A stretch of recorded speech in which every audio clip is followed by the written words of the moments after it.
Hello students, today we are going to solve second numerical of floating car method.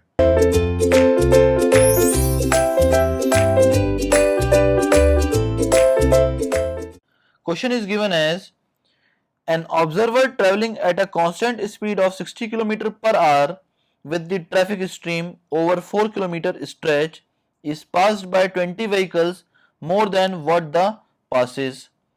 When the observer travels against the stream at the same speed, the number of vehicles he meets is 330. Find the number of vehicles in the direction of flow. It means that we have to determine the value of Q. Now for solving this question, first of all we need to write the given value, which will be equals to length equals to 4 km, speed is equals to 60 km per hour, overtaking is equals to 20. Now we have to determine the journey time.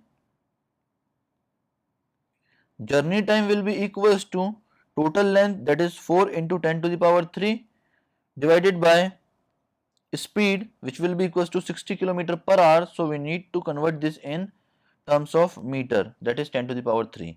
On solving this, we will have 1 by 15 hours, that is the journey time. Now ny will be equals to 20 and na will be equals to 330.